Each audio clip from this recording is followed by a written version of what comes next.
Welcome to a Celtic State of Mind. This is the Axon Bulletin and I'm John Dykes.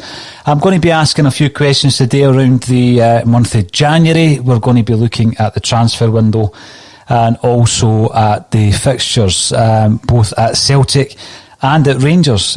Interested to read some comments this morning from former Rangers captain Barry Ferguson, who believes Celtic will go on a winning run. Does that mean that we can claw anything back in January?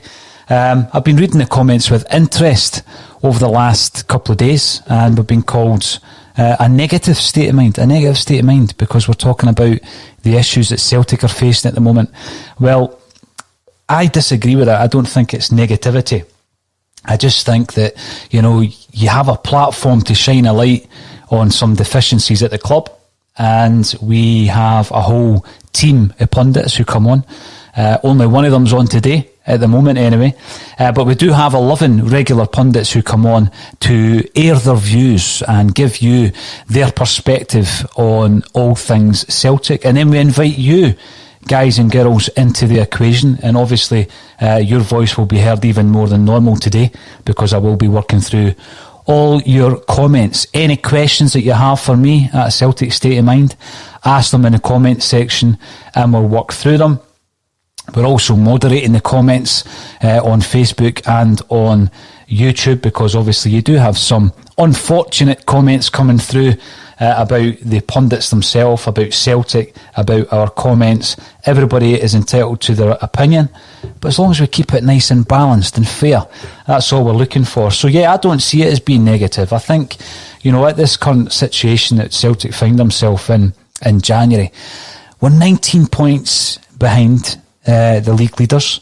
Yes, we have 3 games in hand. Livingston, Aberdeen and St Mirren. Do you expect us to get the 9 points from the 3 games in hand? I hope so. Even then, we've got 10. We're looking for a couple of favours. It's not just a win and a draw. I think we're looking for 2 defeats against Rangers, as well as Celtic winning the last 2 derby games against them. So it's a big, big ask. But let's have a look at that with as much positivity as we possibly can. I'm going to start off with Patrick Murphy. Let's not forget, we were very happy with our summer business and the board's backing.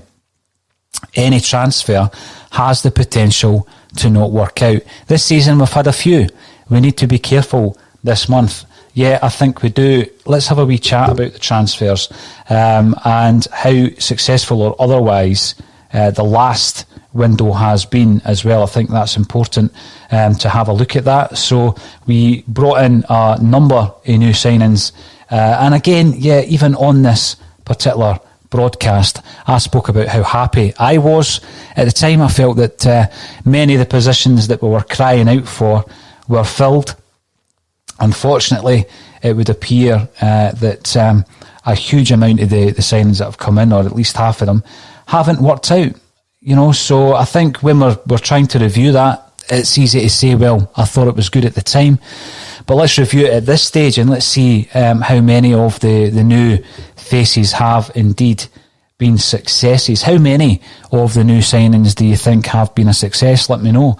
It'd be interesting to see if we will continue with all the loan deals that we have beyond January. It may well be that we have no option other than to keep the loanees coming in. So we've brought in like Salt, El Yunusi, Barkas, Turnbull, Ajeti and Duffy. And on this very podcast, I said, it looked as though, in fact, I asked the question, is this Celtic's most impressive or best transfer window in recent history?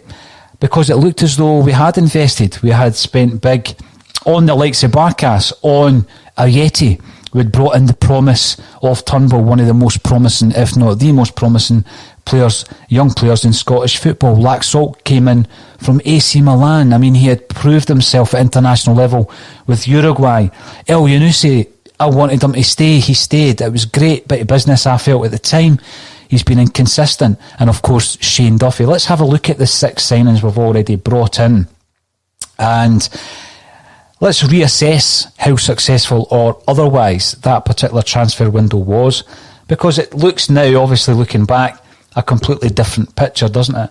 I think that we've been left short in various areas of the park, even before the injuries to the likes of Julien, the couple of injuries he's had, and Forrest. You know, we've been very, very short in some of the full-back areas, the wide areas, and of course at centre-half. So where will we strengthen? So I'm looking at some of the comments we made yesterday around Gordon Strachan's claims of how transfers work at Celtic. Now, when he was talking about it, he didn't clarify that he was referring to his time at the club or the current situation at Celtic. And obviously he has an insight into how things work at Celtic as it stands, because his son is part of the coaching staff. And what he said is that the staff, the coaching staff, the manager and the coaching staff decides the players that they want to work with.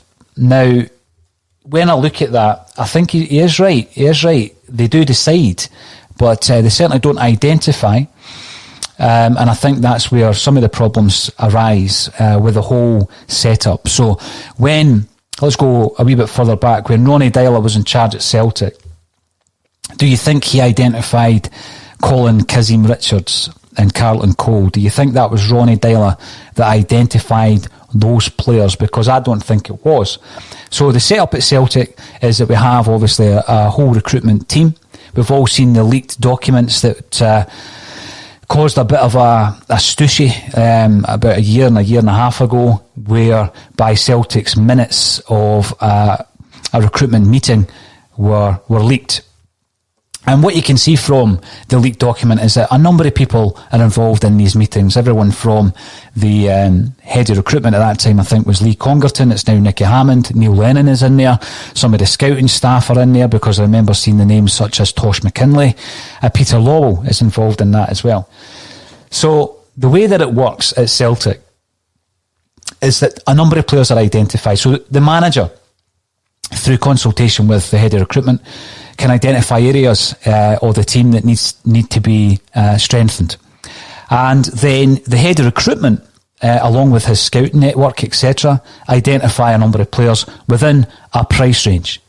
And those players are often taken to Peter Lowell, and if they are higher than the price range that Peter Lowell wishes to pay, then he's asked to go and find another group of players. So if you can imagine the situation we were in, looking for a striker before the season started, and Ivan Toney, and I know that his name comes up because he has been a success, and Albion Ayeti, is it even a mixed bag? I don't want to call anybody a flop, but he's certainly not been as effective as I would have expected a Swiss international £5 million player coming from the EPL to have been. So there's a number of factors going into this. So Nicky Hammond presents a list of players to Peter Lowell. Often he's asked to go and present another list. And then the shortlisted players are presented to Neil Lennon and the management team. So what Gordon Strachan says isn't wrong. They work with players they want to work with. But they're given a group of players. They're given a group of names. And these are the players that they are able to sign. They're within the club's budget. So it's not as though you've got free rein to go out and pick the players that you want. So that was the Ronnie Deila example I gave with Colin, Kazim Richards. Fast forward to Brennan Rogers. And we know that obviously the John McGinn deal is mentioned time and time again. So he was identified by Brennan Rogers as being a player that he wanted to bring in to Celtic, and I think part of that process was succession planning for Scott Brown, not comparing the two players, but I think that John McGinn could have been a Celtic midfielder for years and years to come. He has gone on to be a huge success down at a very high level in England. But there was another issue, not just the John McGinn signing. There was another issue. There were probably many others that I'm unaware of, but Celtic under Brennan Rogers wanted Cristiano Piccini, who was a highly rated player at that time and who probably was within Celtic's budget at that time. So there's been two issues that I'm aware of in terms of signing players. So the first one, John McGinn, there's so much been said about McGinn and the fiasco that ensued when we tried to sign him. He was obviously one of the players that Brennan Rogers wanted. It wasn't solely due to the fact that we failed to get that deal across the line that made Rogers wish to leave Celtic. It was one of the reasons, obviously. So, on the day that John McGinn signed for Aston Villa, and he's down in Birmingham, he contacted as many people as he possibly could with access to Peter Lawwell and also the company lawyer at that time to say that he wanted to sign for Celtic and he wanted them to give him a call back. And he still hasn't had that call back. So there was an opportunity for Celtic still to sign John McGinn at the last kind of minutes when he was down in Birmingham and he was preparing himself to sign for Aston Villa.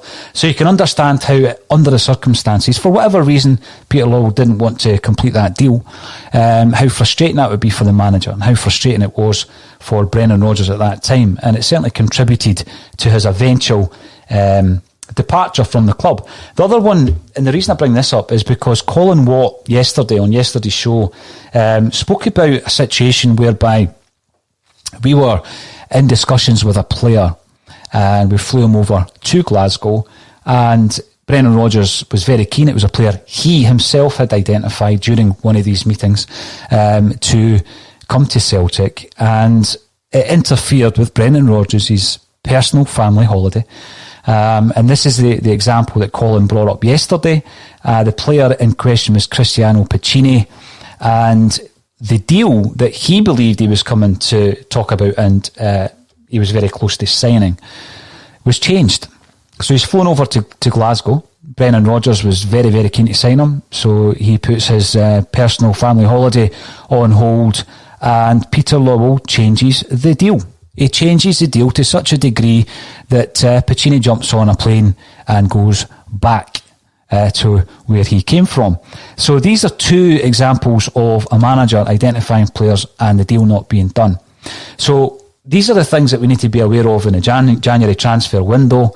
The way that Celtic operate has been touched upon by Gordon Strachan, but there's some examples whereby we really have failed in the transfer market. And I've seen a lot of people saying, no one was complaining when we were winning 9 in a row. And it was under the same kind of setup in terms of the structure of the club. And I take that on board. And one example that I can remember is I was at the Motherwell Cup final with Kevin Graham when we clinched the second treble in a row. And on that day, Kevin and I couldn't get a ticket, actually, and we ended up having to get hospitality. We had to be in a lounge to just see the game. So we were in the lounge, and in that same lounge were a group of Celtic players who weren't stripped for the game. So they're standing in their cup final suits. And one of the players was Marvin Kompere, the infamous Marvin Kompere, who had come into the club for over £1 million on big, big wages.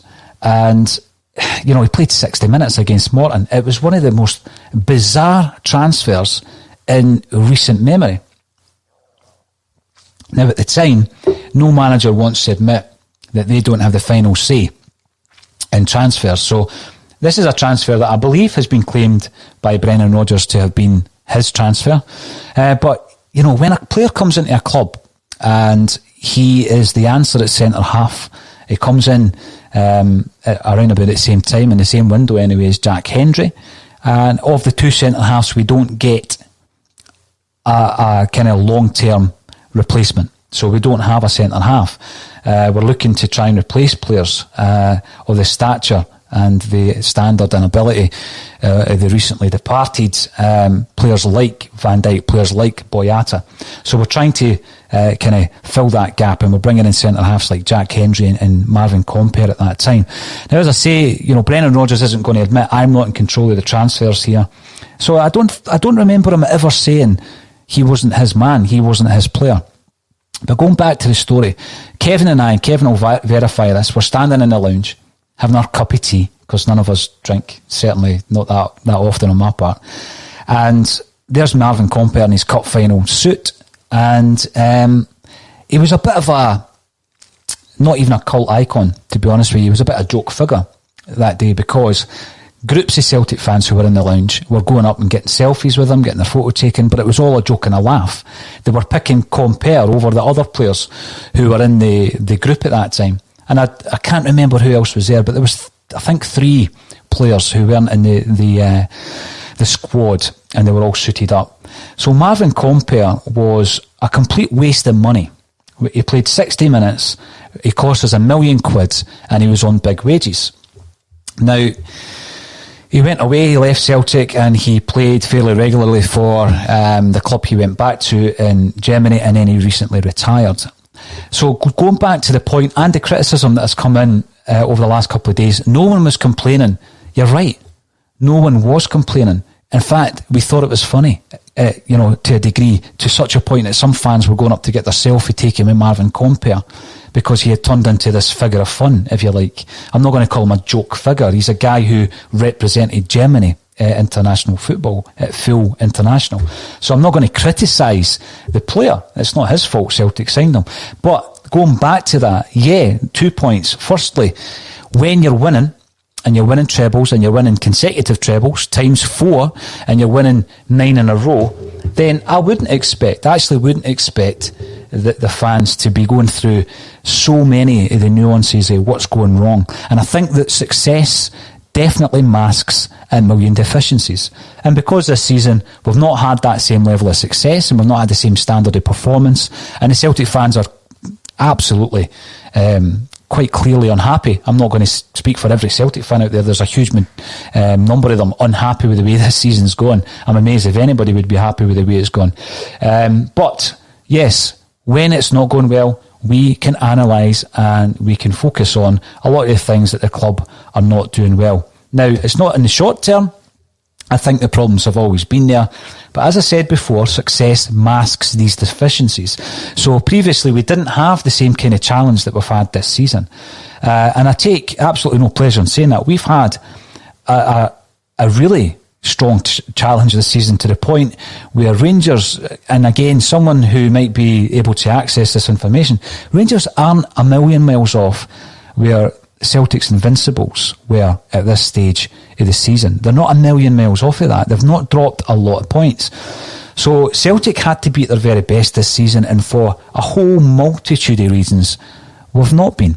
So in answer to a lot of the criticism that's coming my way, because I don't think this is a negative state of mind, we are reacting on a daily basis, and we're taking everybody's points on board to the situation that is currently unravelling at Celtic. And a lot of these issues were already there, but we're quite happy to bury them sometimes, because we're winning games, we're winning trophies. And it's only when sometimes the things are going wrong that we can shine a light on all of these deficiencies. So the January transfer window is open. So I'm asking the question, first and foremost, let's have a look at the last transfer window. How successful or otherwise has that been? 6 players come in, like Sol, El Yunusi, Barkas, Turnbull, Ayeti, Duffy. How many of them have been successful signings? How many of them have contributed as much as you would have liked? And how many of them, if given the chance, you would actually offload in January? Let me know, because as I say, I'm going to be working through your comments far more closely than normal, due to the fact that we have no other pundits on the show today. But, sometimes it's actually quite refreshing to be able to focus on the points that are coming in. And also, where do we need to strengthen? Where do you think we'll strengthen? Many of the comments coming through are very similar in terms of where you think we need to strengthen the side. But I do think we're in a very unusual situation at the moment, because due to the standard of performances and the poor results this season, the club came out and made a statement saying that the situation would be reviewed in January. Now, although we haven't had a statement that specifically says that the review has been concluded and here are the results of said review, we have had an update from the tabloid press, apparently from Dermot Desmond, saying that he's happy that Neil Lennon will be in charge for the rest of this season. So if that's the case, then we look at the transfer window and we ask ourselves, well, what do we normally do in January? And I remember a few weeks ago, Stevie Mullen was on the show. Stevie can't make it because he's based in Glasgow. Stevie is a great member of our team. He's a fantastic member of a Celtic State of Mind. He's the St. Roch's president, and he was very influential in our charity drive just a few weeks ago. And again, every time I get the opportunity to bring that up, I will. Because it was so heartening for me, from my perspective, to see Celtic fans pulling together. Now, we might disagree all year. You might tweet me after these broadcasts or during the broadcasts and tell me that I'm talking nonsense. That's okay. That's fine. I expect that. I want debate. I want you to disagree with me. I wouldn't expect for a moment that everybody's going to have the same view as me. And that's why I think it's important that we have a whole group of pundits who come on a daily basis and they air their views, which may be the same as mine, but more often than not, they will disagree. So if I'm going to give credit to Celtic supporters by saying that we all pulled together that weekend, which we did, I'm going to take every opportunity to do that. So we raised over 26 grand that weekend. It was a quadruple, treble charity weekend, or what a weekend it was. But Stevie was a big part of that. And St. Roch's Rock Talk, which is a mental health awareness support group, and it takes place on a Sunday at James McGregor Park. But they are there for everybody who requires their help, anyone who's suffering from mental health. So they were one of the beneficiaries, one of the 4 charities who benefited from the 26,000 plus that we raised that weekend. We, not Axon, we as a support, everybody who got involved, all the sponsors who got involved, all the guys who sent me supportive messages, which I've played, and they were tremendous, from ex-Celts and, Celtic supporting figures, high-profile figures, and all the other podcasts and shows that became part of what was a very memorable weekender. You were all part of something very special, and the total amount, the only amount that was taken off that is a small fee that GoFundMe take when you transfer the money into the bank account. That was the only fee. So there was no other overheads. Everything else was covered by a State of Mind. And the money that's coming out is over 6.5 grand for each of those charities has been distributed to the charities. So you should all be very proud of yourself. But Stevie Mullen was a big part of that, very influential part of that whole weekend. He can't be with us in person at this moment in time due to the restrictions, of course, but also we've had some bad weather and it would prevent Stevie from coming through to Dalkeith. And now it would be good to dial him in, but he's the first to admit that tech isn't his forte. But Stevie will hopefully be back with us next week, and if not the week after, because he's a massively important part of the Axon team.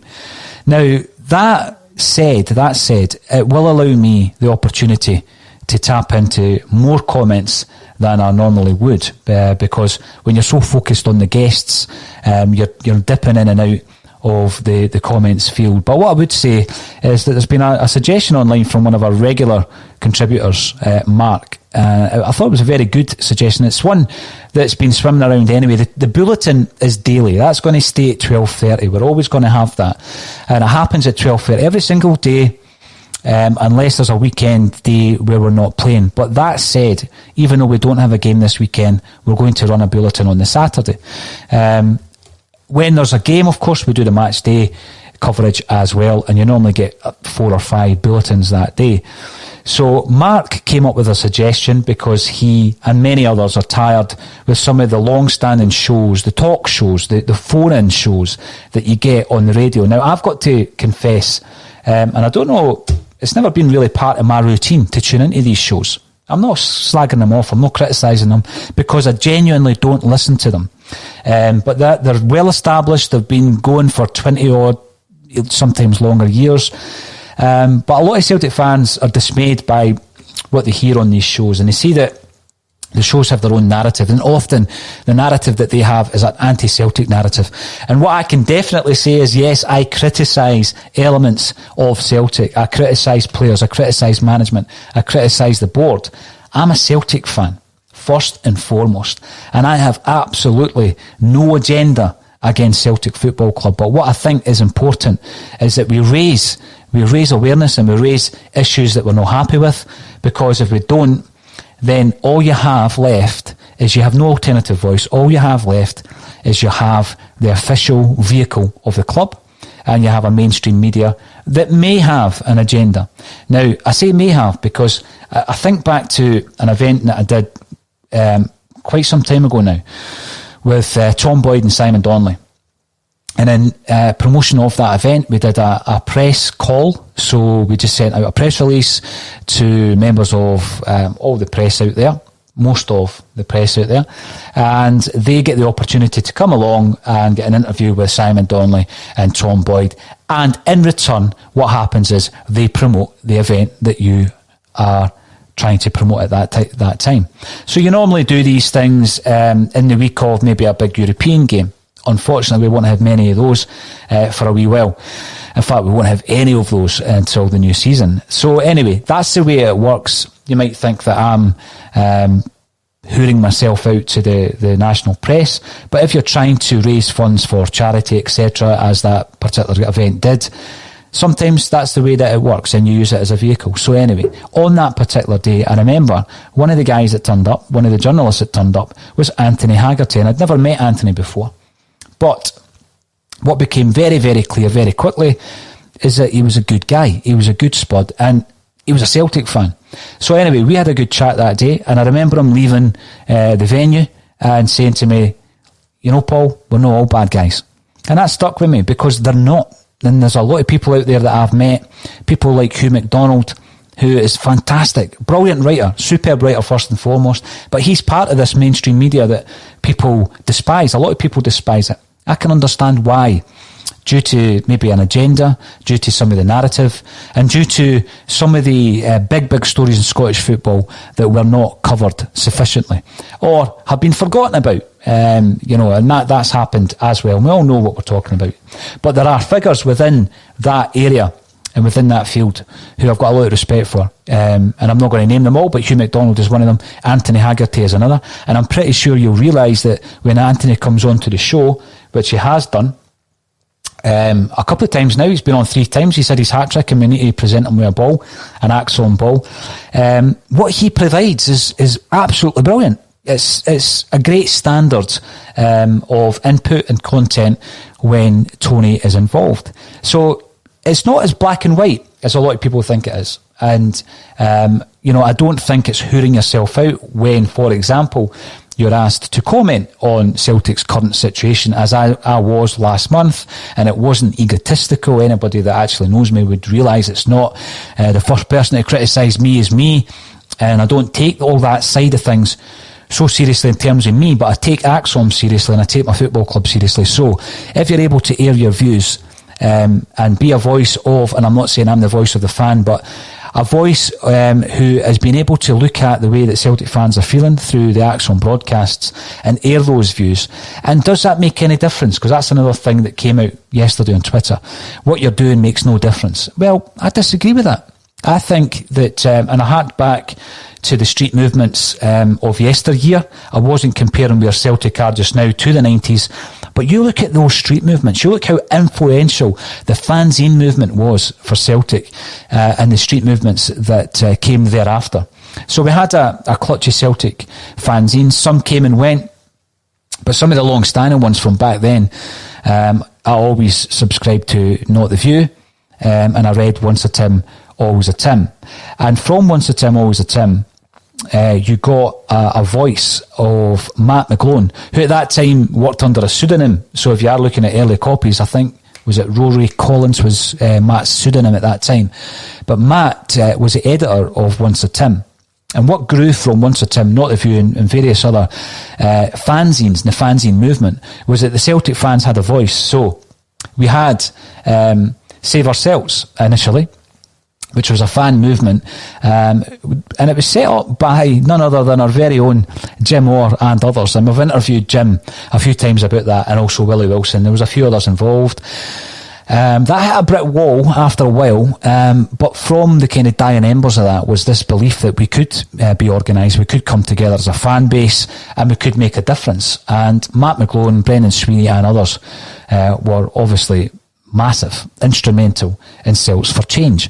So I don't subscribe to the fact that fans and a fan movement, a fan group, is pointless, meaningless, and it won't make any difference. I think it's vital. And in regards to the kind of comments or the criticism around getting into bed with mainstream media outlets like Sky Sports and speaking to them, again, what happens is it's not about putting yourself out there or trying to increase your own exposure. It's about the information that's been provided to us and to a Celtic State of Mind by fans who tune in on a daily basis. So just to try and clear that up as well, because you do get a lot of criticism for it. Philip Halloran, welcome to the show. You're commenting on YouTube. Good afternoon, everybody. Hope you're all well. And I hope everybody's well during these difficult times as well. Because, you know, I've spoken about Rock Talk, and a lot of people are struggling at this moment in time, and I brought that up the other day when we were speaking about renewing season tickets. Natasha Miko, one of our newer pundits who had joined the Axom team over the last few weeks, said that, you know, she supports Celtic and she will renew. And there's so many fans like Natasha, and I think, you know, I will always support Celtic first and foremost. But there's a lot of fans who are saying that the only way in making a change at this moment in time is by not renewing and by withholding cash and by not buying official merchandise, etc. So it's interesting to hear those views, because I think some people say, well, you're holding the club to ransom. We're in a situation at the moment where a lot of people want change. So let's have a look at Darren Foy's comment on that. With there being a chance of a change at CEO level, would a manager want to come in with that uncertainty, and would a new CEO want to appoint their own manager? I think that's an excellent point, Darren, because it's been a poor season so far. We are going to try and look at a positive twist on that, because I'm going to look at January, and I'm going to ask the question, by looking at the fixtures, will we claw anything back in the month of January? Because it does appear that the fixtures between now and the end of the month favour Celtic, and now that's on paper, and I take that on the chin. It's on paper. You never know which Celtic are going to turn up. But by the same token, let's have a look at the corresponding fixtures. But I think what you're saying there, Darren, is very interesting, because we expected a change, didn't we? And a lot of people were frustrated by the way the club responded to, for example, the protests outside Celtic Park after the Ross County game. So when you look at the reaction of the fans, and then the lack of reaction and the lack of engagement by the club to those fans, you sometimes think to yourself, there must be something else going on here. There must be something else in the background, because the guys that run this club, the two big figureheads, because remember, people are answerable, obviously, to a board. But, you know, when you think about Celtic and you think about the decision makers, all you seem to think about is two names.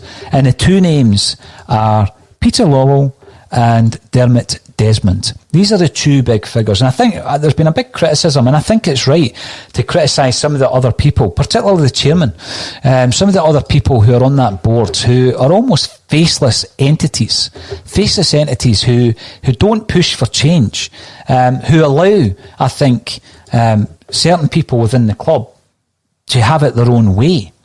They could definitely make a bigger change. So the reason Darren Foy's message, the reason his comment I find so interesting, is it could well be that there is a bigger changes afoot at Celtic, and they're looking at the situation and saying, well, if a new CEO comes in and we've just appointed a new manager, will that even prevent the CEO from coming in? Will part of the stipulation be that they want to be part of that recruitment process? If they're going to be working, and now I know that Peter Lawwell was into his 18th year as a CEO at Celtic, and that's unusual. But if they're coming into a process, let's say, where the CEO is expecting to be in position for 3 to 5 years, then surely they want to work with a manager that they have had a part to play in terms of the recruitment. I think it's a great point, Darren, and it's a point very well made. Now, something else that's happening in the background at the moment is that Colin Watt's just popped up as part of this broadcast, so I'm going to call him in. There he is, there's the man. Colin Watt, welcome to A Celtic State of Mind. How are you, sir? I'm doing well, Paul. You seem to be doing very well running the show yourself. You're doing very well, sir. Oh, well, thank you very much. But, it's sort of very platitudinous, and, we've been criticised on this show for not giving enough plaudits to Celtic. I'm going to be looking at some of the more positive elements of this month, absolutely. But what I was just saying there is a great point came through from Darren, Colin, in relation to bigger changes at the club, perhaps. We are calling for maybe a change at a higher level, which would result perhaps in a structural change in terms of bringing in a new CEO. If that is in the mix, do you think that could be one of the reasons, or a big reason for Celtic's inaction in terms of the manager situation? It really wouldn't surprise you with it. I mean, there's been discussion of potentially Peter Lawwell stepping down this season, the 10 in a row era, as I was talking about yesterday, coming to an end. So when you kind of bring in new change, you're looking at new change right across the board. So maybe it's a kind of case of Peter Lawwell's going, well, we'll all go out together. We'll not go out separate. We'll go out as a team. And that's the problem. It's the sort of pals act, and that's what's carried Celtic through the last couple of years. Is when you look at the people that's came in, especially guys like Gavin Strachan. Gavin Strachan came in because he's Gordon Strachan's son. It wasn't because he was the best coach out there. It was because there was the pals act there, where Gordon Strachan's pals with the guys that are behind the scenes at Celtic. He's put his thoughts forward, saying, look, my son's available, can he come in? And even John Kennedy seems to be pals with the guys behind the scenes. So you put it all together, it's all pals act. So for me, that's one of the main reasons that Neil Lennon's still in a position at Celtic Football Club, is that they're looking out for their pals, they're bringing their pals in, and they're not actually looking at the structure and what's best for the club. When you look at the current situation, Colin, and there's been a lot of people who are a bit bemused by the lack of action. I've criticised the club for a lack of engagement. This podcast has been called A Negative State of Mind. I've got a positive state of mind. I've actually got a positive state of mind. But I think it is important that you've got to keep questioning, you've got to keep challenging. And I've seen a brilliant quote about the club having extraordinary standards. And the fan base has extraordinary demands. I'm happy with that. You're happy to have these high demands, because if you don't, then you're quite happy to allow the rot to set in. So as soon as the signs were there, Celtic fans start complaining on podcasts like this, rightly so. It's not as though we're watching a winning side and we're looking for faults. It's not as though we're criticising for the sake of it. We're doing it because something has been wrong all season. A number of things have contributed to that. But we do want to talk about transfers today, Colin, and I also want to talk about January as a month, looking ahead, looking forwards. Let's try and look forward to January. So the first thing I'm going to do, and I'm definitely not going to take my eye off the comments section, because until you came in, it was just us and them. I was just talking to the people coming in, Colin, so I'm not going to forget about them, that's for sure. Someone has come in relation to what they expect a transfer window to look like, and that's Derek Ritchie. So welcome to the show, Derek. For everybody who is watching the video on YouTube, it's important to us that you subscribe, that you give us a thumbs up, all that kind of stuff, Colin, because that enhances our YouTube channel. We're not doing it because we want you to pay for anything. We just want you to subscribe so we can grow the channel. So Derek says, no doubt sign third-rate players in positions we don't need, that won't get a game and come out the window weaker than we went in.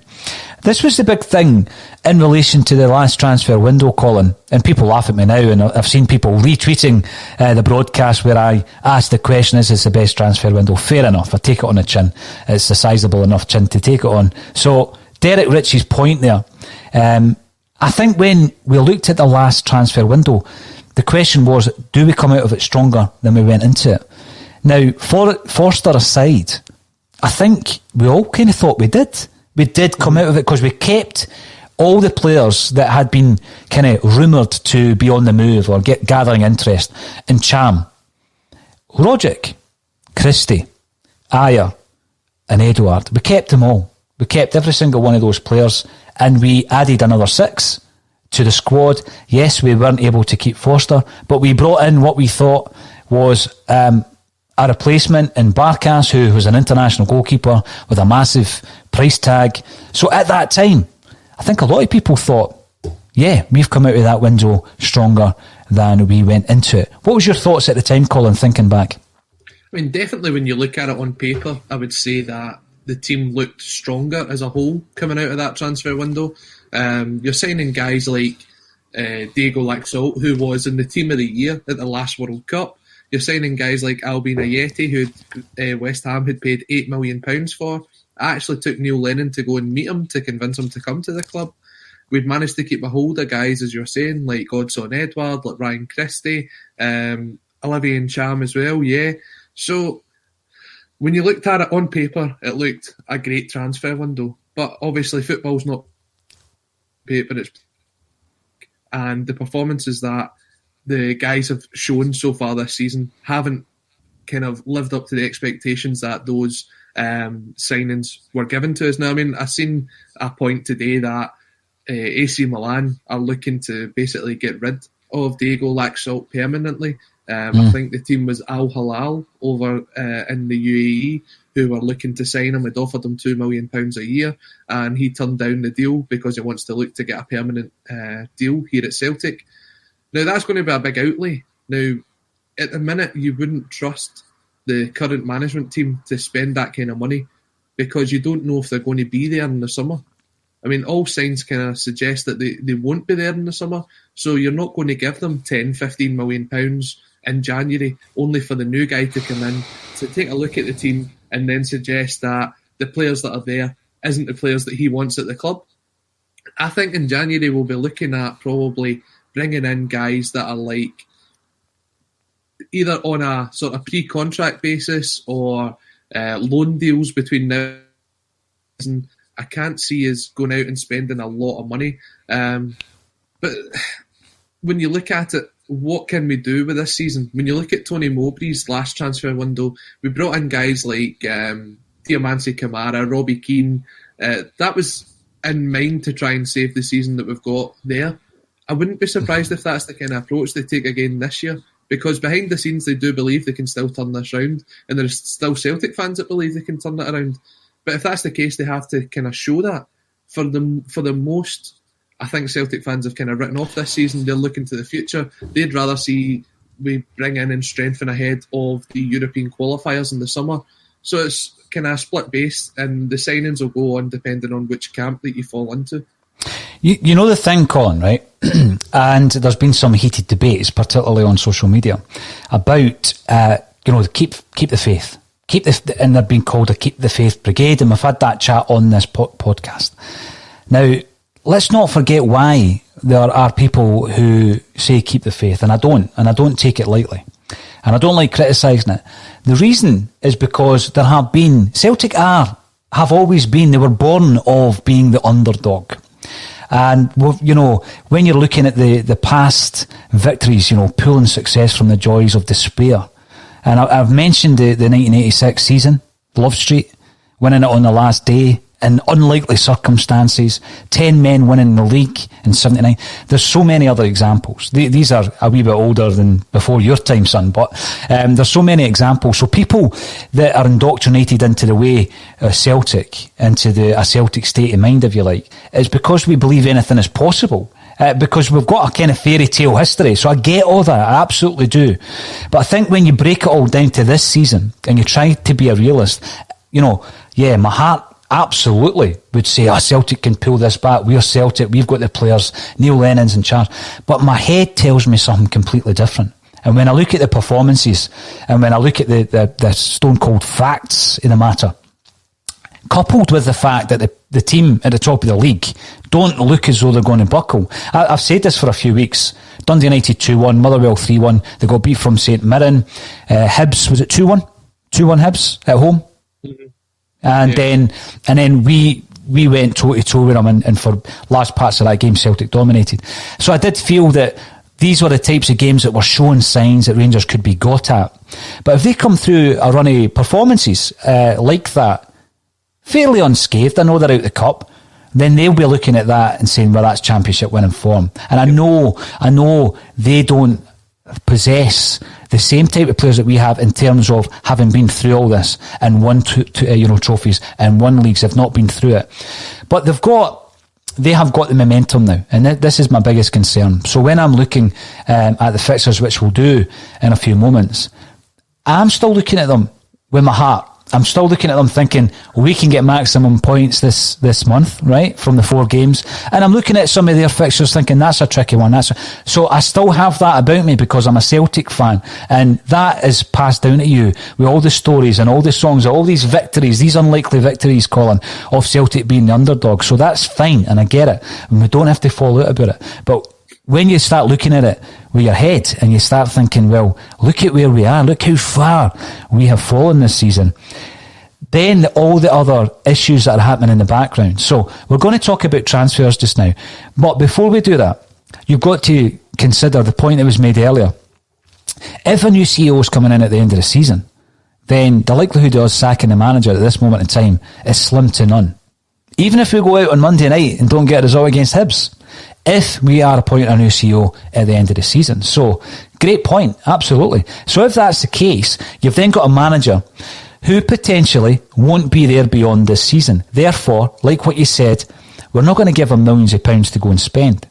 Now, the Mowbray transfer window you're referring to, we sold Scott McDonald, $3.5 million, wasn't it, to Middlesbrough, yep, which more or less financed the Robbie Keane deal. You know, in terms of the wages and everything else that was involved in a loan fee. Because we brought in a Robbie Keane who had been transferred from club to club for several seasons for tens of millions of pounds. And there was a massive, the structure of that deal was huge in terms of the finance. And people say, Dermot Desmond throws a few million at this player and that. No, it doesn't work like that. That's not how football finances work. So we financed that deal by selling Scott McDonald, who, by the way, I reckon was sold prematurely. But you had the whole Robbie Keane thing. I mean, if it gives you a chance to have Robbie Keane in a Celtic jersey, you take it.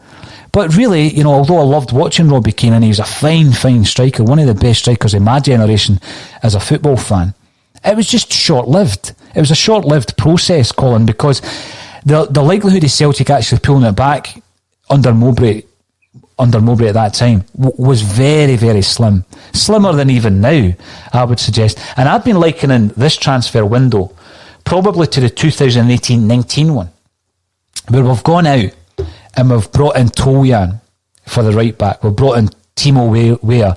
We've brought in Ollie Burke. Now, I don't think any of the three of them could be deemed as successful signings. No, but what happens there, and I'll use the example of Sorrow and Turnbull coming into the side. What often happens is you get performances out of the players that they're up against. So by the end of that season, Lustig had won his place back in the side.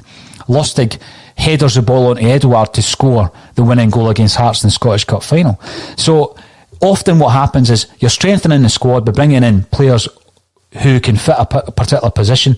And I felt for a wee while that, believe it or not, Colin, because you've got to admit these things, I thought that Rogers was getting a tune out of Burke for a wee while. I thought there was a performance at Tynecastle and all the rest of it. He's not a player I rate highly, and I certainly wouldn't want him back.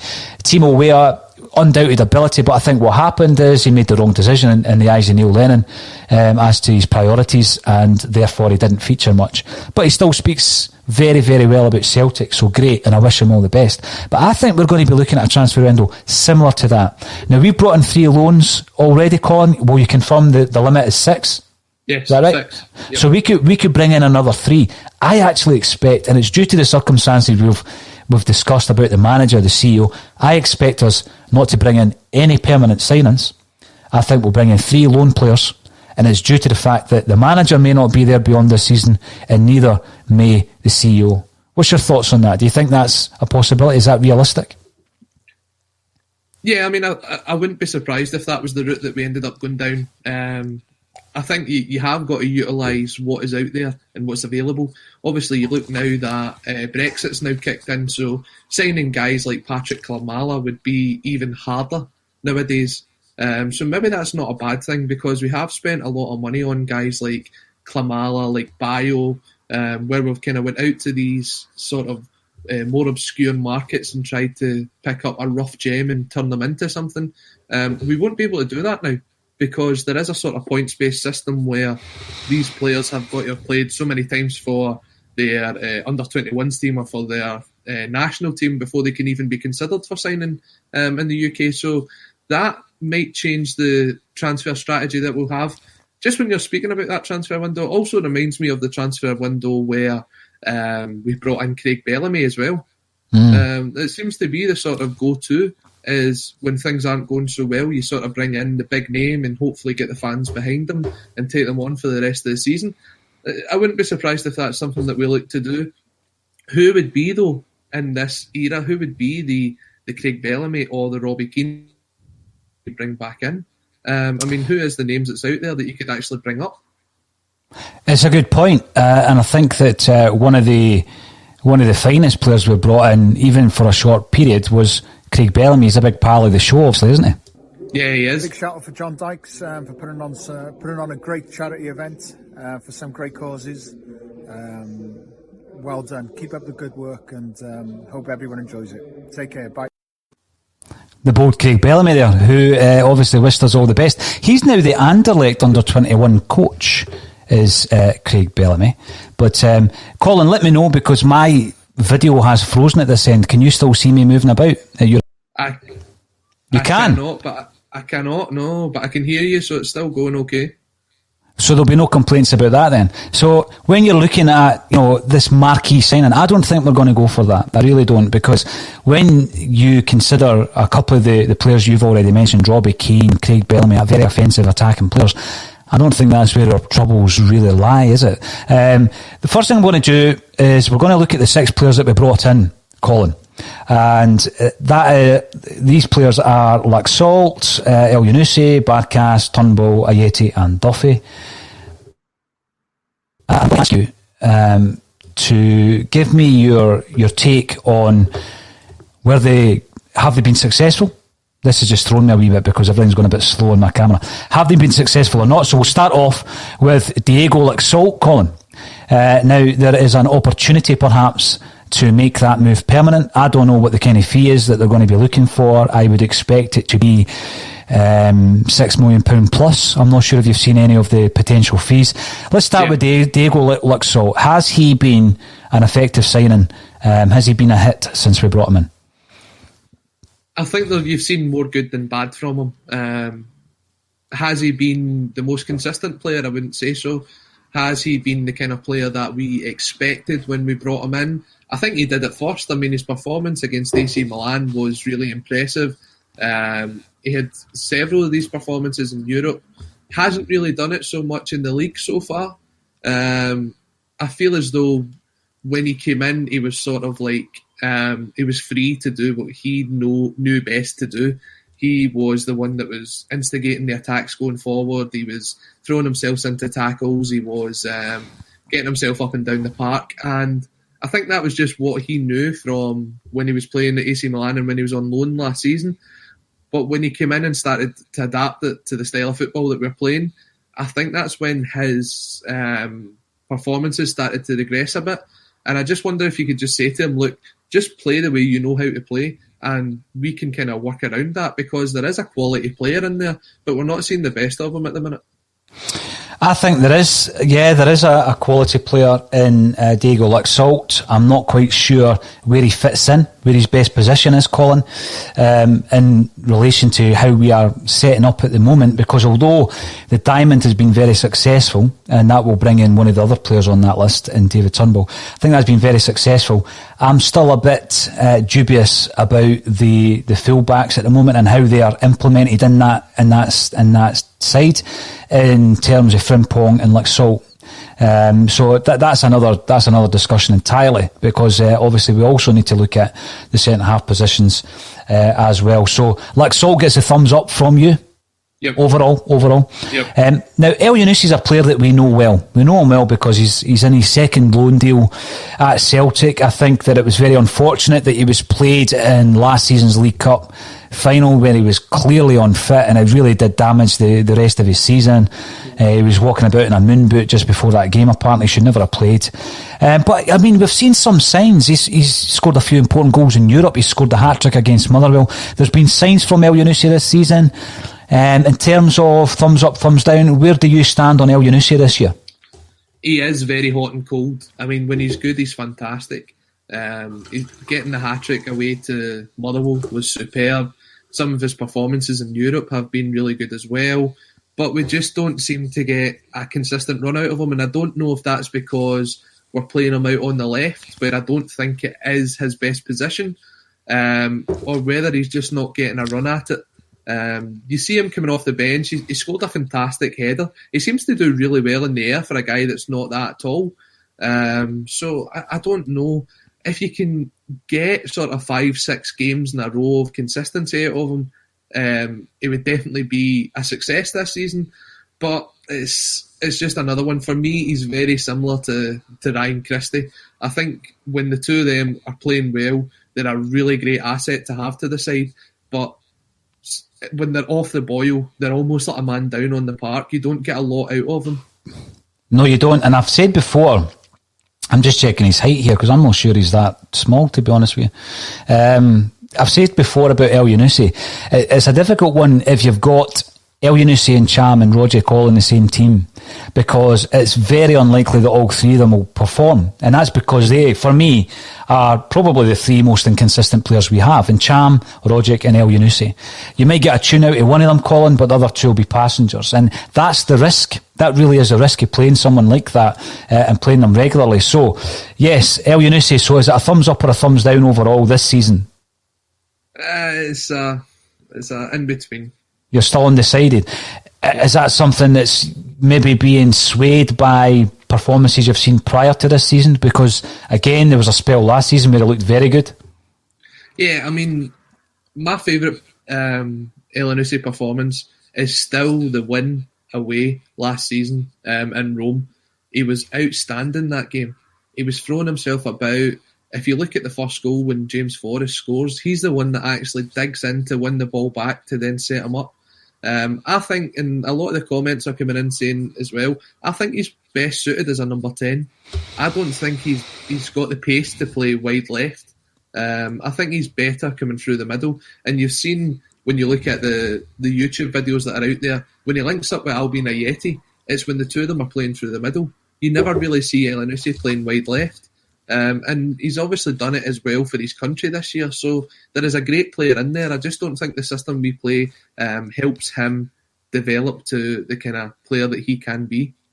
And then when going back to this diamond, which has been very effective, Colin, coupled with the two up front, the partnership of Eddie and Griff, which saved their season last season. And yep. we were hoping prior to the game at Ibrox that it was going to do the same this season. It's going to be very difficult then for Elyounoussi to become a first team regular, because where would he fit in there? Because you're not going to drop Turnbull for him, are you? No, based on his form. And you're not going to play him as a second striker because of the partnership between Eddie and Griff. No, it's a difficult one, and I think someone came in and saying, how many number 10s do we have? And that's probably the issue that we've got. We have strengthened in positions where we were already had the kind of depth in them, and the positions that we're missing out on at the minute are the positions that we're quite light in. For example, on right midfield, you're really missing James Forrest this season. He's a guy that creates sort of 20 assists and 15 goals a season over the last couple of years. He's been really impressive. Now you're kind of out there, you're stuck to sort of playing Ryan Christie or Callum Mcgregor on the right-hand side when they're not natural wingers. You've got Jeremy Frimpong, who wants to play a bit more further forward, but you're still relying on him to come back as well. So you can't really commit to being in a forward position. So we have a lot of strength and depth through the middle of the park, but wide left and wide right, we really haven't strengthened. And it's probably, if it was any normal transfer window, I would suggest that it's somewhere that Celtic would really look to strengthen. Yeah, I mean, now it comes on to the biggie. Yeah, the big question of Barkas. He was a big signing for Celtic in the transfer window, Colin, and yes, he was the backup plan. There's no doubt about it. We had kind of, pushed for Fraser Forster to come back. Fraser Forster changed his mind at the last minute, and we'd already let Craig Gordon go. The wheels were in motion for Gordon to go. The backup plan was Barkas. He's come in with a big transfer fee on his head. He has come in for a lot of criticism. He's obviously not been written off by Celtic yet because he's regained the gloves. He's back in goals. How would you rate his performances so far? Has he been a flop or has he been a hit? It's a difficult one with Barkas, I think, because he's not really had a save to make, but in the same sense, he's still not made a save this season. There's never been a point where you've turned to him in the same way that you would have turned to Fraser Forster and say, this guy has won us 3 points today. There was a moment at Ibrox where the ball hits off Callum McGregor's shoulder. I would have expected him to save that, mate. He had a save to make then. Didn't he make it? No, that is really harsh. If you're saying that's the criticism of Barkas, is he never saved that. No, that's one example. He's had plenty of saves to make that he's not made. The first game against Rangers, he's still standing there. The first game, I agree. I think he was at fault for the goals. I'm not saying he was at fault at Ibrox. I'm saying that he had a save to make. He didn't make it. We'll agree to disagree. I don't think he could have saved that. He said plenty of saves to make. He said plenty of saves to make. I just think because he's not clawed one out the top corner, people are saying he's not had a save to make. It's because he's not made them. He's had plenty of saves to make because he's conceded plenty of goals. Oh, he's definitely conceded plenty of goals, and I think all 3 goalkeepers have conceded plenty of goals. I don't know if it helps the fact that you've not, or it doesn't help the fact that you've not got a settled back 4, back 5, back 3, whatever you want to play in front of him as well. So getting that sort of trust and communication within your team, you see that at times. At times, I mean, I seen someone try to blame Barkas for near Beaton sending off. I mean, Beaton's 25 yards away from the goal. He doesn't need to make the tackle that he's making. But I suppose, in a sense, someone's trying to say, well, the communication should be between the defenders and the goalkeeper. I disagree completely. But I can only see that's the way that they're coming around it. For me, it's a position we do need to strengthen. And I guess we are sort of... we have been blessed over the last couple of years with the goalkeepers that we've had, looking at guys like Arthur Boric, Fraser Forster, and that's where these guys are being compared to. I think Barkas maybe needs another 6 months to settle in. I would give him to the end of the season. If you can bring someone in to strengthen that department between now and the end of the season, I think that would be a big plus sign for us. But I think you really won't be able to fully rate Barkas till next summer. I wouldn't be looking to get rid of him at this point. So you're on the fence like you were with El Yunusi at the moment with Barkas. You're not going to write him off? No, I'm not going to write him off just yet, no. Now, you said there about strengthening in that department. The very fact that Neil Lennon started playing him again after Conor Hazard had played a massive part, Colin, and Celtic winning the Scottish Cup, that would suggest to me that we're just going to run with what we have in terms of the goalies, Scott Bain, Conor Hazard and Vasilis Barkas. I mean, are you expecting us to go out and buy another? I think that might be the end of the road for one of the goalkeepers, but I don't think it would be Barkas. I know he's came in and he's played a couple of games, but I also wouldn't be surprised to see Conor Hazard go out on loan for the rest of the season, just for him to get the experience. But the move would need to be within the Premiership, the Scottish Premiership, not the English Premiership. And it would need to be to a team where he's going to get the chance to play at this level week in and week out. You look at a guy like Alan Mcgregor, so Rangers loaned out Alan Mcgregor to St Mirren and to Dunfermline before he made his way through into the Rangers side. He was able to gain that experience of playing in that league. When you look at Conor Hazard's last loan deal, it was out to Dundee in the Championship. You need him to play at a higher level. I think that's what they tried to do with Ross Doohan this season when they loaned him out to Ross County. He's not been given the chance because of all the other Rosses that's in front of him at Ross County. But yeah, if you're going to rely on Hazard to be either your number 2 or eventually your number 1, then you've got to give him the game time, and I don't think he'll get it at Celtic to the end of the season because either someone coming in or they'll keep it with Barkas through the end of the year. Yeah, sure. So we've got Laxalt's getting a green tick from you. You're on the fence with Elyounoussi and Barkas. Next up is David Turnbull. Been a bit of a revelation. He has, and he's got that something about him that we've just not been able to see a lot of. Whether that's because he wasn't ready, he was just coming back from his long-term injury. I know he was off with when he was diagnosed with COVID. David Turnbull in the last kind of 6-7 games that he's played has been a major benefit to this side. He's been really, really a big talking point of everything that Celtic do going forward. And I think he has the ability to be the best player in Scotland. Maybe not just now, but in maybe 6 to 12 months' time. I think he's outstanding. I remember Laura Bradburn compared him to Paul McStay a couple of weeks ago. And as I said, I never got the chance to see Paul McStay in the flesh, but maybe the seeds are there that he could be as good as the maestro going forward. At the game at the weekend, I think he looked a bit tired towards the end, just before he was coming off. But I think that's maybe just down to the fact he's played a lot of games in a short period of time before having not played a lot. And I really hope that we do, between now and the end of the season, see more out of him. He would certainly be one of the first names on the team sheet for me. And massive green tick for him. You want him and Sorrow, Colin, don't you? You want them to remain as part of that diamond, because that has really been... If last season was all about Eddie and Griffiths coming in, and in previous seasons we had the Hartley and Robson season coming in to save the day, you kind of felt that Turnbull and Sorrow were going to be that partnership that was going to come in and turn the season round.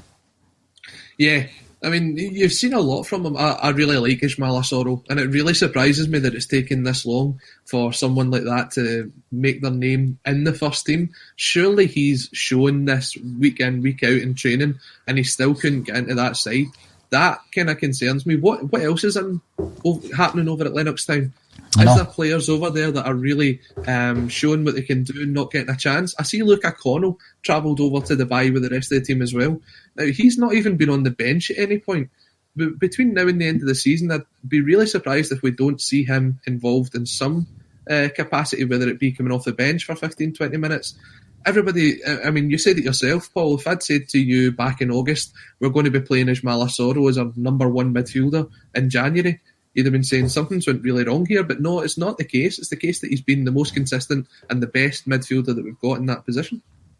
No, you're right, and I do remember his name being quoted, but I think there was an air, I'm not going to say desperation, I think it was the last throw of the dice, Colin. It was almost as if we'd tried everybody else, and a lot of these names were starting to be thrown into the pot, and we've seen it, you know, Sorrow's name being commented on time and time again. But he was alongside the likes of Luca Connell, and I don't think he was any further ahead in terms of what I had seen in a Celtic jersey. But I'm not watching him every day at training, like you say. And Brian Harkin raises the point as well. Throw in the youngsters, identify the players we need now. I think if you were to do that right at this moment in time, though, Colin, there might also be the view that we're throwing in the towel as well as throwing in the youngsters, because we were pretty critical earlier on in the season, when Celtic were facing Rangers and we've had to throw in young Welsh. You know, he'd only played one game at that time. There's been occasions in Europe where we've had to play Henderson. He's come off the bench. There's been other occasions where Anthony Ralston, has been one of the only options and has made it onto the bench. So these guys haven't played enough for me. If they're going to come into the first team, they should already have had a period where we're giving them game time, even if the games are in the ones that you would expect to be far more comfortable. So we do have a group of fixtures, generally at Celtic Park, Colin, where you would expect Celtic to win the game. And I don't mean that being big-headed or entitled. So you're playing Hamilton first day of the season. Give some of these guys half an hour in a game like that. Try and build up their confidence and their experience so that when you come to the big game where you've had a few injuries or illnesses and you're having to throw in young Welsh. And by the way, I don't think he played particularly badly in the game. No. He played against AC Milan in the same weekend and he's kind of disappeared from view. I don't think that's how you develop a young player. No, and we had the chance. I mean, we do have the 5 substitutions this season, which will probably not be the case from next season onwards. This was the season where you did have the opportunity to include the youngsters on the bench, to throw them on for 10-15 minutes to see what they could do. But we also had the chance to loan them out. We could have loaned them out to teams within the rest of the league. Because when you look at it, we are now relying on other teams to try and take points off Rangers to get any sort of title challenge back open. And there's guys in that squad that aren't going to get the game time at Celtic, that could be loaned out to other teams within the league who could strengthen them, that could make it that so when Rangers go up to play against them, that it's a more difficult opposition that they've got to face. Like guys like Patrick Klimala, he's not going to get a run of 6 or 7 games this season in a row to see if he's going to be good enough. Laura's doubling down on this McStay thing, isn't she? But these guys, and guys like Henderson, and guys like Dembele, and others, even Anthony Ralston, these guys should be out on loan at teams in the Premiership. No, I don't disagree with that, because otherwise, Colin, they're simply not playing competitive football. When was the last time that Anthony Ralston played a competitive match of football? Was it last season he was on loan to St Johnstone? You were looking at the loan players. Yeah. So he was a consistent performer for them last season. I think that if the manager, who's totally slipped my mind, that left St Johnstone, Tommy Wright. If Tommy Wright was still in charge at St Johnstone, I think he would have tried to bring him in permanently in the summer. Well, you think about, his last game would have been March, pre-lockdown, first time round. So he's not played a game of football in 10 months. Now, if you're in your early 20s and you're losing a whole year of your career, he's never kicked a competitive football in 10. That's not good enough. That's not how you develop footballers. And that's something that I think we've been very, very poor at over the years. So I'm going to give a big green tick to Turnbull by the sounds of it. We're moving into the realms now. You've had 2 players that you think have been successes in Diego Laxalt and David Turnbull. El Yunusi Barkas, you're on the fence. He certainly wouldn't make any snap decisions on them just yet. What about Albion Ayeti? Comes in with a big kind of, pedigree, if you like. He's got a reputation. We've seen him for Ball. He's gone to the English Premier League. It's not worked out. We brought him in for $5 million. What's your thoughts on Ayeti? It's quite funny, isn't it? Because after 6 games, West Ham fans were going, why didn't we give this guy a chance? He'd scored 5 goals. He'd made an assist. He was looking like the kind of penalty box striker that we were crying out for. That performance at home to Hibs was outstanding, and then he gets injured, and we've not really seen the best of him since. He's also not been given a full opportunity to prove himself since, and his performances where he's come off the bench, he's looked sluggish, he's looked sort of disinterested, but every time that he comes off the park, he genuinely looks disappointed with himself. I feel as though he's a very confidence-based player, and I think if he gets a couple of goals, he can go on a season. But so far, if you had to compare it overall, I would say that it's probably been a thumbs down to Ayeti's signing this season. It's a shame. Yeah, it's a shame because he looked so good, in dispatches, Colin, and then recently when he's been coming on as a sub, he's been really ineffective. Maybe looks as though he's carrying a wee bit of weight. To be fair, looking at the pictures in Dubai, he's looking a wee bit trimmer, and I'm hoping that, coming back, I know it's not a pre-season, I know it's different, but coming together with your teammates, being away, coming back, it might make a difference for Ayeti. But in saying that, he would need to try and break up the partnership now of Edouard and Griffiths that for several months many fans have been crying out for. I think the reason that wasn't put out as the starting forwards was the fact that Griffiths wasn't fit. Well, he's obviously fit enough now. He started a few games. I don't think Ayeti's going to break that partnership up. No, but that partnership's not going to last forever either. It genuinely wouldn't surprise me if we sold Odsonne Edouard this window. I see that Edward's actually now got a new agent, and he's been linked again with a move to Aston Villa. He's only got 18 months left on his deal. He's either going to negotiate a new contract at Celtic to stay for another 12 months and move on in the summer, or he'll probably move this window. So you have to look to guys like Albion Ayeti and to Patrick Klimala to step in, because you're not going to replace someone of the quality of Odsonne Edouard overnight. That's going to take a big job, and I don't trust the scouting team behind the scenes that they've got someone in ready to go, so that if Odsonne Edouard moved on, they could go and bring this guy in a couple of weeks. I don't trust that. So you've got to look to the players that you've got. Well, you look at the situation prior. We had Dembele and Edouard both at the club, and as Celtic fans, we realised that the cycle was going to result in Dembele leaving the club, but you were quite confident because you had Edwards, developing in the background, Colin. And perhaps, and I'm not comparing them or saying they're at the same level, we've looked at Ajeti stepping in, but he's not really came up to any kind of level that would suggest, like you say, that he's going to step in, is he? So that will be an interesting thing if indeed Edward leaves in this window. Duffy. There you go. There's a big name. Shane Duffy comes in a bit of a blaze of glory. Celtic fans have been crying out for Shane Duffy. We spoke to Spencer Vignes, the Brighton and Hove Albion author, who told us what you get with Duffy. I don't think we've had it. No, we've not, have we? I don't know what's happening with Shane Duffy. I don't know if he's not got his head quite right since he's moved up here. I know he's went through and he's lost his father this year, and I don't think he's ever settled in Glasgow. I don't really know what it is. He's not been the player that we really expected him to be. Even in the games where he plays well, there's still a mistake or two in there, and I feel as though he's really trying far too hard to settle into this side. You saw it, I think it was the Kilmarnock game when Chris Ayer was given the man of the match. He turned round and says, this is actually for Shane Duffy. And it obviously shows that the guys are trying to G him up. They know the kind of player that's in there, but we've not seen enough of it. And put it this way, if you were forced to make a decision now on whether you would sign him permanently or give him back to Brighton, I think he would go back down south. These are the things as well that might be out of the club's kind of control in doing the deal, Colin. It may cost us a lot of money if there's a send back clause.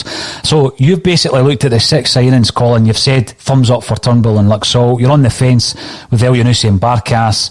Ajeti and Duffy gets a big red cross next to their name at this moment in time. I do believe that Ajeti, there's quality in there. We've seen signs of quality in there, but I don't think he's going to get game time. I really don't think he's going to get the game time, particularly when you're looking at the way that Griffiths and Edouard have teamed up in the past. It takes me on to the subject of transfer targets, and I'm going to have to say it because it has appeared as a story, as a rumour, as in the press. Benkovic. The name keeps coming back up. Benkovic, centre half. His loan deal to Cardiff has been cut short by Leicester City. Are they looking to send him out on loan elsewhere? If so, do Celtic sign a guy who's played very, very little football since he left the club? Where do you start with Benkovic? Benkovic didn't see out the rest of his loan deal with Celtic because basically Neil Lennon knew that he was going to be moving on. He was fit, he could play, but he knew that he wasn't going to be there the next season, so he tried to make a partnership out of the players that would be there. Is he a great player? Yes, he is. Is he someone that I wouldn't be surprised if Celtic make a move for in this window? Yeah, he is, because if you look at Celtic's transfers this season, it's all been players that we have previously scouted before. Everybody that we signed this summer, we've looked at trying to sign transfer windows before. There's not been a chance that Celtic's actually went and scouted a guy for 6 months before we actually tried to sign him. This is all guys who tried to get before. This transfer would fit into that mantra. But I think Benkovic really needs a permanent transfer. I don't think a loan deal will help him out. I don't know what he is now. I think he's maybe 24. Keeping him fit and spending the money on him is the risk, and it's up to Celtic whether they're going to take it. If he comes in, I think it will be on a loan deal, but it will be a last-minute thing because I think he'll be really desperately looking for a permanent transfer or a spot in Leicester's squad. He's 23. He's 23, Colin. What I would suggest as well, I think he played one game for Cardiff, and obviously he's had a loan deal at Bristol City before then. Alan Morrison, who has contributed to Axom over the last year or so, put out a very interesting graphic on Twitter to show where Benkovic sits in relation to the defensive stats. I don't know if you've seen that, Colin. He was quite high up. Yeah. Pretty high up in the list, and he's comparing some of the centre halves from the last few seasons, and I think Julien was pretty high up on the list as well. But Benkovic, his defensive stats were very promising.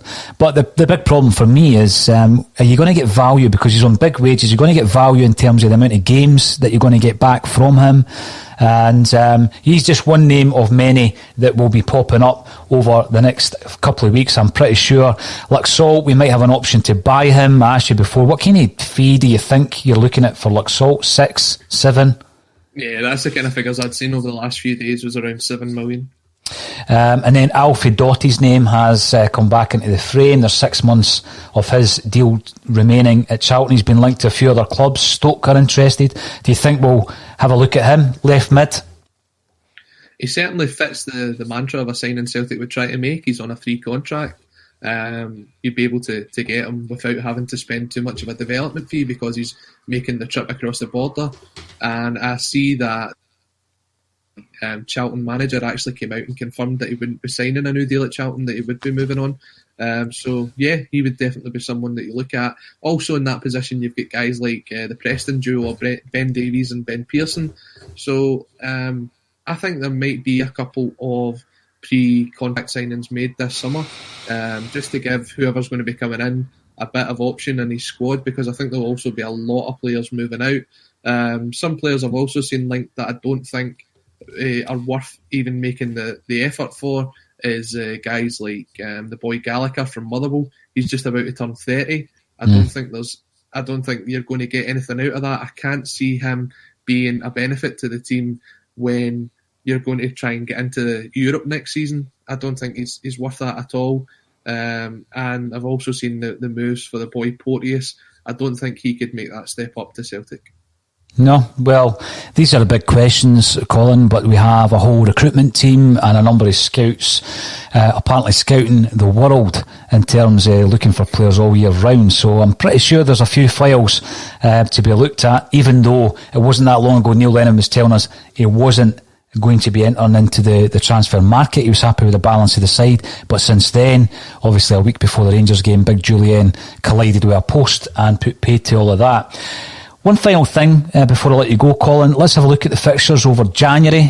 Going back to that point we made at the top of the show, whereby, you know, a lot of the time as a Celtic fan, you let your heart rule your head. You think it's not over till it's over. Let's have a look at the January and let's actually ask you your opinion on the fixtures coming up. Starting off with Celtic playing Hibs at home in the next fixture. Do you see a win, draw or loss? I would say win.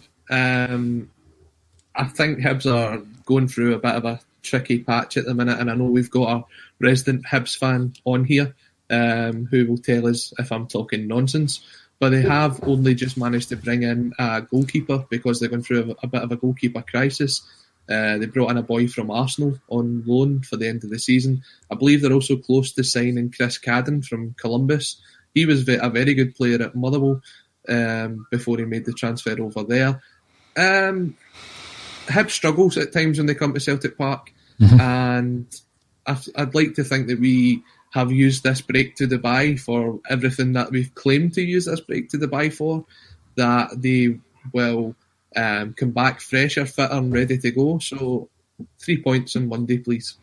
Okay, corresponding fixture, Rangers against Aberdeen at Pittodrie. How do you see that one going? Rangers win. Oh. Following Celtic's game against Hibs, we play Livingston at home. See any trouble there? We beat them 3-2 last time round. I know they scored a late goal, but I can't see there being any issues, do you? I wouldn't think so. Livingston are doing actually really well under David Martindale since he's taken over. I know he made the step up from assistant coach to head coach this season. So, yeah, they'll be a tricky side to face. I'm sure they'll also be a side that comes out and gives us a right good go. But I do fancy us to get the 3 points there. And the corresponding fixture is an away tie for Rangers against Motherwell, who at the moment are managerless. It would appear that Tommy Wright's in the running. The aforementioned Tommy Wright is in the running for that job. Do you see any shock results there? Again, no, I wouldn't want to commit to seeing Rangers drop any points. I know there's the potential there, but they've just not done it so far this season. I'd rather be surprised that they do drop something. I mean, you look at the run they had on last year, you didn't expect them to drop points to Hamilton and teams like that. I'd rather be surprised if they do that. And I think they'll probably pick up the points. Motherwell are having a really bad time at the minute. They're kind of languishing towards the bottom of the table. Maybe if Tommy Wright takes over, then they'll be able to get something and they'll be able to get themselves on a run because they have a good squad there, but they've not really shown that this season. And it kind of surprises me when fans turn around and say, we should sign the centre-half from Motherwell, the team that's sitting towards the bottom of the table. Yeah. And what about Celtic's game against Livy this time away from home? Any issues there on the plastic pitch? It's traditionally been a place that we struggle, and it's not as if we're intimidated by the arena, because when you go to Livingston, you've got about 7,500-8,000 Celtic fans there, so it's almost like a home game on a smaller park. The plastic pitch seems to be an issue, but we've managed to win on other plastic parks, so I don't see why we can't do it there. It's a bit of a mental thing. It's something we need to go over, but I think we can do it. I think this is the time. I'd see another 3 points. Yeah, so a similar result to the one against Hamilton, perhaps. What about Ross County for Rangers? That game is at Ibrox. Yes, John Hughes has had a response from the Ross County side. A big enough response to take anything from Rangers? No, as I said, I think it's probably going to annoy everyone in the chat, but I'm going to say that Rangers will pick up the maximum points in January as well. So Celtic v Hamilton, you're expecting... Now, the thing with that, Colin, is we currently, as everybody knows, are 19 points behind, 3 games in hand. There's 5 games whereby we have an opportunity to claw back. We have the power and the influence to claw back points from Rangers. 5 games, 2 against them, of course, and the 3 games in hand. Even if you were to do that, and it's a big ask, even if you were to do that, you're down to 4 points. You're expecting Rangers to lose 2 games, not just a loss and a draw, because the goal difference is so large. So you're expecting them to lose another 2 games. So you're looking at January. I think that's one of the most difficult run of fixtures that they're going to have. If you were to break it down, month to month, if you break it down, and you reckon, you've looked at that, you reckon they're going to get maximum points. That's how difficult the task is this season, to turn it around. I just don't see anybody in the league that has the ability to take the points off them. You look at the run that they're on. They beat us without even having a shot on target. That's a bit of luck, that, right? But they've only conceded 5 goals in 22 games this season. So their defence is doing really well. I know nobody really wants to hear it, but it would take something out of the ordinary for Rangers to go on and drop these points. I would be absolutely delighted if that was the case, but I can't see it. I'd rather be surprised than disappointed. The thing is, Colin, we will be here to discuss it if and when that does happen. One final point from you before you go. Give us a wee update on the Celtic State of Mind Facebook page. Yeah, so the page is growing really well. I think there's close to 3,500 people over there. So if you can find it on Facebook at Celtic State of Mind, we post all the bulletins and all the shows that we do over there. It's a place for the fans to go over and to kind of air their views. Just remember, but we don't take any kind of personal or abuse of anybody. It's been a difficult season without having to go through all that. Let us know your feedback. Get involved. Just don't be an idiot. That's the bottom line, is what we'd say there. Well, the big thing is it's happened so quickly on the Facebook page, Colin. As a result, I think of the daily bulletins, etc., that I was unable, I've got to admit, to keep such a close eye on the page as I would like to. So, Colin, you're now the moderator, so you'll be looking after the page on a day-to-day basis, and obviously everybody is entitled to their opinion, get involved in debates, disagree, but let's not fall out over it. That's a big thing. But you'll be keeping a wee eye on that, and thanks everybody for getting involved on Facebook and also on the bulletin. One final point from Mark before we go. Take into account, Colin, they're still in the Europa League. Who did they play in the SPL after a Euro game? That could be taken into account, absolutely. By no means would I rather not be in Europe, but you've got to try and look for as many margins as possible, Colin. That might come into it, who knows. So regardless of what happens, we'll be there every step of the way. I've got to thank Colin once again for coming in at the last minute, but you've extended it by an hour, so thanks very much for joining me, Colin, on A Celtic State of Mind.